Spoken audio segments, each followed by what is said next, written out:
हाल ही में प्रधानमंत्री उज्ज्वला योजना में कितने वर्ष पूरे किए हैं? तो इसमें 4 वर्ष।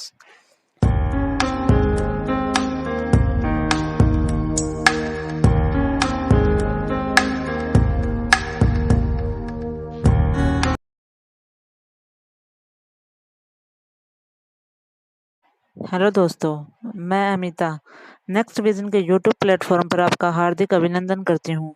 दोस्तों, आज हम 19 मई 2020 का करंट अफेयर डिस्कस करने वाले हैं।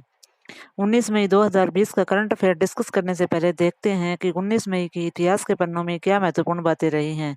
तो आइए देखते हैं इतिहास के पन्नों में 19 मई। सन 1900 में आज ही के दिन दुनिया की उस समय की सबसे बड़ी रेल सुरंग सिम्पलन यात्रियों के लिए खुली। आज ही के दिन 1930 में श्वेत महिलाओं को दक्षिण अफ्रीका में वोट देने का अधिकार प्राप्त हुआ था। आज ही के दिन 1939 में रूस और ब्रिटेन ने नाजी विरोधी समझौते पर हस्ताक्षर किए थे। आज ही के दिन 1999 में भारतीय मूल के महेंद्र फिजी के प्रधानमंत्री नियुक्त हुए। 2007 में आज ही के दिन अमेरिकी सीनेट में समग्र आवर्जन सुधार विधेयक पर सहमति हुई थी। और अब आज का करंट अफेयर। हमारे करंट अफेयर का पहला टॉपिक है कि अंतर्राष्ट्रीय संग्रहालय दिवस किस दिन मनाया जाता है? तो वो है 18 मई को। समाज में संग्रहालय की भूमिका के बारे में जागरूकता बढ़ाने के लिए हर साल 18 मई को अंतर्राष्ट्रीय संग्रहालय दिवस मनाया जाता है। इसे सबसे पहले साल 1983 में मनाया गया था। इसके बाद से अंतर्राष्ट्रीय संग्रहालय दिवस हर साल मनाया जाने लगा। इसका मुख्य उद्देश्य लोगों को संग्रहालय और पुरातन चीजों की महत्ता के प्रति जागरूक करना है। इसका आयोजन अंतर्राष्ट्रीय संग्रहालय परिषद करती है।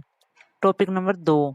हाल ही में प्रधानमंत्री उज्ज्वला योजना के कितने वर्ष पूरे किए हैं? तो ये इसने 4 वर्ष। प्रधानमंत्री उज्ज्वला योजना मई 2016 में शुरू हुई थी। इस योजना ने इसके कार्यान्वयन के 4 साल सफलतापूर्वक पूरे कर लिए हैं। इस योजना ने अब तक 8 करोड़ से अधिक परिवारों की मदद की है। इस योजना के तहत लगभग 8,432 करोड़ रुपए प्रत्यक्ष लाभ हस्तांतरण के माध्यम से स्थानांतरित किए गए हैं।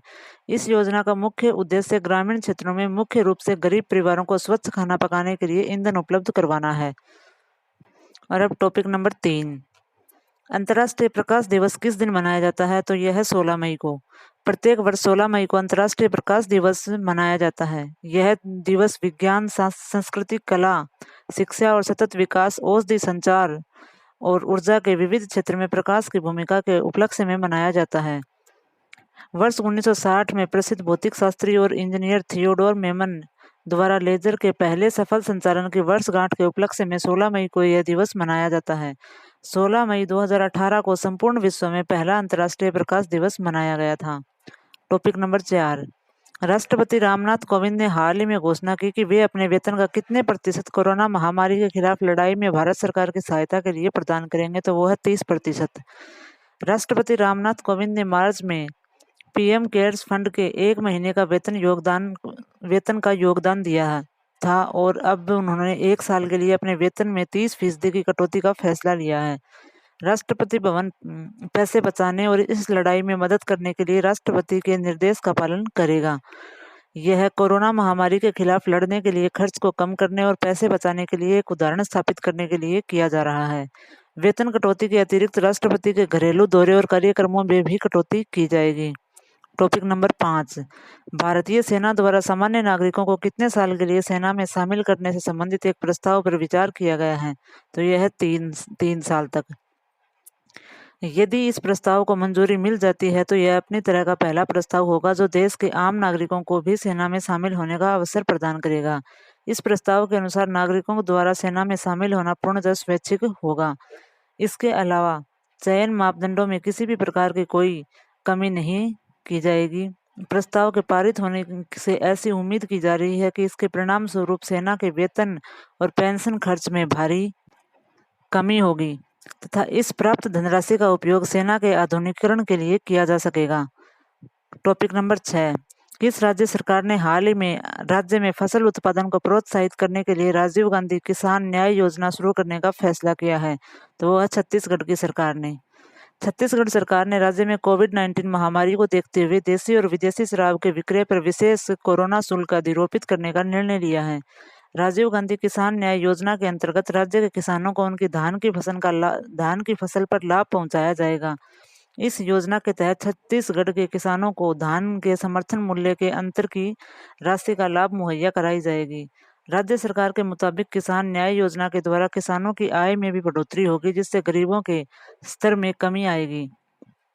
टॉपिक नंबर 7, वित्त मंत्री निर्मला सीतारमण के अनुसार शहरों से गांव की ओर जा रहे प्रवासी मजदूरों को रोजगार की कमी न हो, इसके लिए मनरेगा का बजट कितने करोड़ रुपए बढ़ा दिया गया है? तो वो है 40,000 करोड़ रुपए।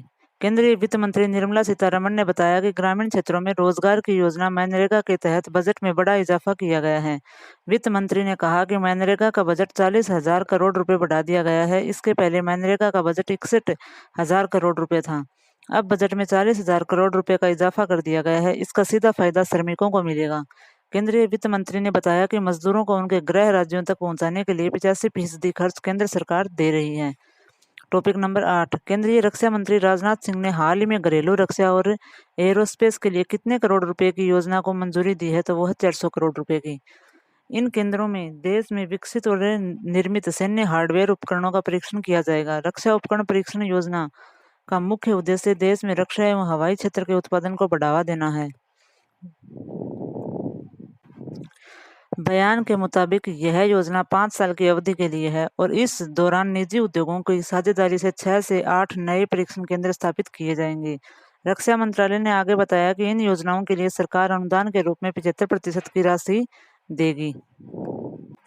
और अब टॉपिक नंबर 9, पद्म भूषण पुरस्कार से सम्मानित और किस देश के राष्ट्रीय प्रोफेसर अनीसुज्जमान का 83 वर्ष की उम्र में निधन हो गया? तो यह है बांग्लादेश के।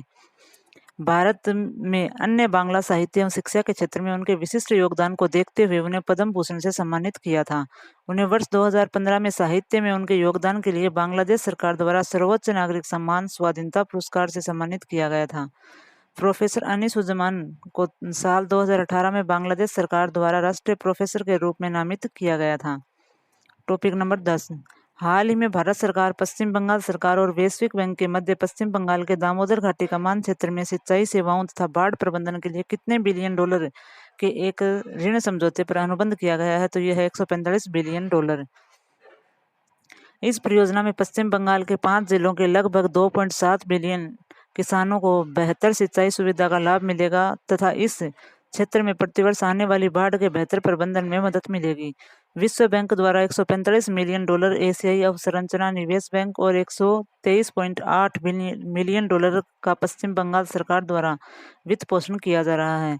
अमेरिका की टेनेसी घाटी प्राधिकरण के आधार पर दामोदर घाटी परियोजना के तहत वर्ष 1948 में दामोदर घाटी निगम की स्थापना की गई थी।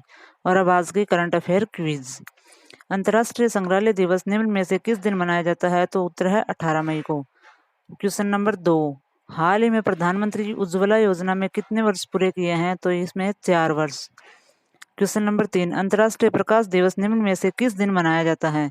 तो उत्तर है 16 मई। क्वेश्चन नंबर 4, राष्ट्रपति रामनाथ कोविंद ने हाल ही में घोषणा की कि वे अपने वेतन का कितने प्रतिशत कोरोना महामारी के खिलाफ लड़ाई में भारत सरकार की सहायता के लिए दान करेंगे? तो उत्तर है 30%। क्वेश्चन नंबर 5, भारतीय सेना द्वारा सामान्य नागरिकों को कितने साल के लिए सेना में शामिल करने से संबंधित एक प्रस्ताव पर विचार किया जा रहा है? तो वो है 3 साल। क्वेश्चन नंबर 6, किस राज्य सरकार ने हाल ही में राज्य में फसल उत्पादन को प्रोत्साहित करने के लिए राजीव गांधी किसान न्याय योजना शुरू करने का फैसला किया है? तो वो है छत्तीसगढ़ की गवर्नमेंट ने।